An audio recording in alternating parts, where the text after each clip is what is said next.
नमस्कार, मैं हूं कृष्ण। चलिए शुरू करते हैं झुंझुनू जिले की बड़ी खबरें फटाफट अंदाज में। 30 जनवरी को राजरी के गणेश कॉलोनी स्थित सिलम बर्ड्स महिला उद्यान संस्थान पर शराबी द्वारा पत्थरबाजी की गई है।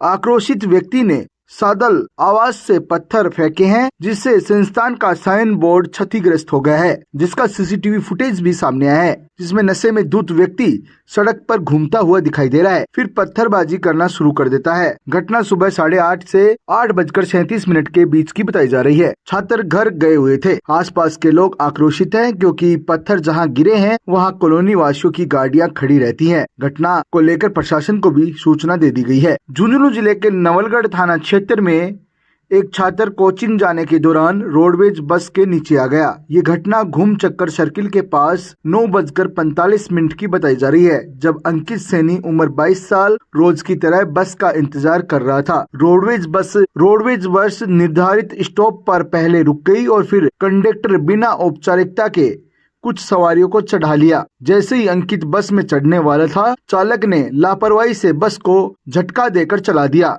जिससे अंकित गिर गया और बस का पिछला टायर उसके ऊपर से गुजर गया। अंकित को गंभीर हालत में सीकर रेफर किया गया है।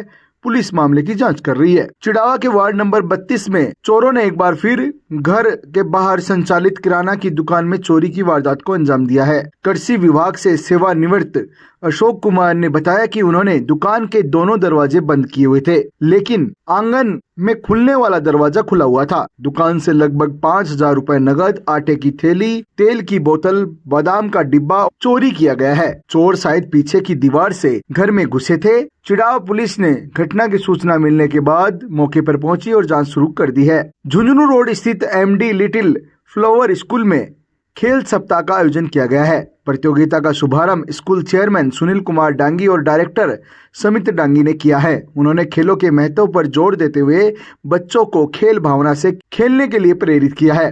डांगी ने कहा कि डिजिटल युग में बच्चों को बाहरी खेलों में भाग लेने की जरूरत है, ताकि शारीरिक और मानसिक विकास हो सके।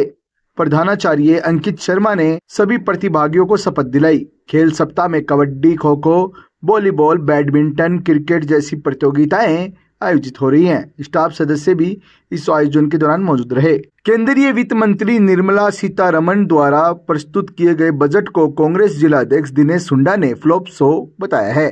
उन्होंने कहा कि पिछले 11 सालों से भाजपा सरकार सिर्फ गरीबों को धोखा और पूंजीपतियों को फायदा पहुंचाने का काम कर रही है। बजट में युवाओं को रोजगार, महंगाई कम करने और राजस्थान के मुद्दों पर कोई ध्यान नहीं देने का गंभीर आरोप लगाया है। ईआरसीपी, यमुना पानी, किसानों को एमएसपी और कर्मचारियों की पुरानी पेंशन के मामलों में कोई राहत नहीं दी गई है। सुंडा ने यह आरोप लगाया है।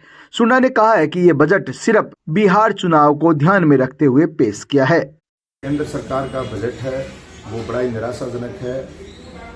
जो रोजगार पे चर्चा करनी चाहिए थी, कोई रोजगार देने में ये सरकार सफल नहीं हो पाई। साथ ही महंगाई कम करने की बात थी, उस पर कोई काम नहीं कर पाए, और केवल पूंजीपति दोस्तों को लाभ देने का और साथ ही बिहार चुनाव को ध्यान में रखते हुए इस बजट की घोषणा की गई है। राजस्थान को खाली हाथ रखा गया है। राजस्थान के लोगों को जो उम्मीद थी उस पर पानी फेर दिया है। न तो यमुना जल समझौते के स्थिति स्पष्ट की गई, न उस पर बजट दिया गया, न ईआरसीपी पे इन्होंने बोला है। तो पूर्ण तरह से केंद्र सरकार का जो बजट है जो आज पेश किया गया है, इससे चाहे युवा हो, चाहे किसान वर्ग हो, एमएसपी की भी कोई बात नहीं की गई है, चाहे मझले व्यापारी हो और चाहे मातृशक्ति हो, हर व्यक्ति निराशा की स्थिति में है कि जो उम्मीद थी वो डबल इंजन की सरकार पूरी नहीं कर पाई। एक बार फिर साबित कर दिया है कि जिस तरीके से पर्ची सरकार बना के शासन चलाना चाहते हैं, वो केंद्र से केवल झूठे जुमले के आधार पे ही ये सरकार चलाना चाहते हैं। और इनका मुख्य उद्देश्य लोगों को लोग लुभावनी बातें करके हथकंडे अपना के चुनाव जीतना और फिर लोगों को बेवकूफ बनाना, ये इन लोगों की नीति है। जिले में अपराधियों की धरपकड़ के लिए एक विशेष अभियान चलाया गया। उप महानिरीक्षक पुलिस शरद चौधरी के निर्देश पर 57 पुलिस टीमों का गठन किया गया। जिले भर में दबिश दी गई। इस अभियान में 284 पुलिस कर्मियों की टीमों ने 217 स्थानों पर एक साथ दबिश दी, जिसमें महत्वपूर्ण सफलता प्राप्त हुई है।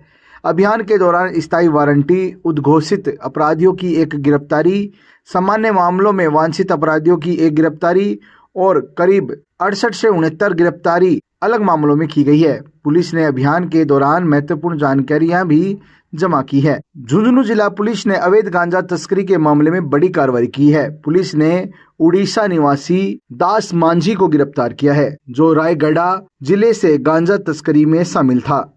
19 जनवरी को सूरजगढ़ थाना क्षेत्र में 20 किलो गांजे की तस्करी पकड़ी गई थी। गिरफ्तार आरोपी सुभाष चंद्र ने उड़ीसा निवासी दास मांझी से गांजा प्राप्त किया था। पुलिस ने करीब 2000 किलोमीटर की यात्रा कर दास मांझी को रायगढ़ जिले से गिरफ्तार किया है। पुलिस अब उससे पूछताछ कर रही है ताकि तस्करी के अन्य नेटवर्क का भी खुलासा किया जा सके। 27 जनवरी को हर्षनाथ मंदिर हर्ष पर्वत शिखर में एक लावारिस लेडीज बैग मिला था। इस बैग में करीब 2 लाख रुपए के कीमती सामान था, जिसमें सोने की चैन, चांदी की अंगूठियां, घड़ी, पाजेब और नगद 7000 रुपए थे और अन्य वस्तुएं भी शामिल थी। बैग को उसके असली मालिक तक पहुंचाने के लिए सोशल मीडिया का सहारा लिया गया। उसका मालिक नव दंपति सुलोचना सैनी को ढूंढा गया। राजेंद्र सिंह रणवा, सुनील झाझड़िया ने यह बैग सुलोचना सैनी को भेंट किया है। 95 गांव में चोरी की घटनाएं लगातार बढ़ रही है। शुक्रवार और शनिवार के दरमियान रात करीब 12 बजे पावर हाउस के पास चिरंजी लाल योगी के घर में चोरों ने घुसने की कोशिश की। चोरों ने पहले चिरंजी लाल के कमरे को बंद किया, फिर बच्चों को कमरे में बंद कर दिया, कुंडी आगे लगा दी। बच्चों ने सूझबूझ दिखाते हुए अपने चाचा अनिल को फोन किया, जिनके शोर मचाने पर चोर खेतों की ओर भग गए। घटना के बाद चिड़ाव पुलिस ने मौके पर पहुंचकर निरीक्षण भी किया है। ग्रामीणों ने सुरक्षा बढ़ाने के लिए निगरानी दल भी बनाए हैं। नगरपालिका क्षेत्र में खुले नालों पर लगाए गए लोहे के जाल हादसों का कारण बनता जा रहा है। ताजा घटना घटी है जब एक युवक का पैर गंदे पानी के नाले में लगे लोहे की जाल में फंस गया।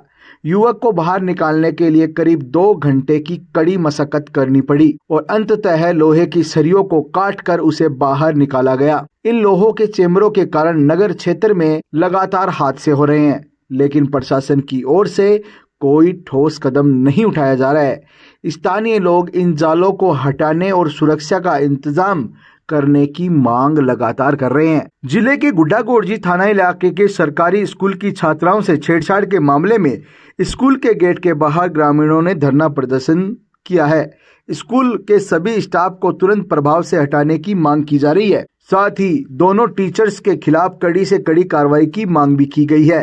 सूचना के बाद शिक्षा विभाग के अधिकारी मौके पर पहुंचे हैं।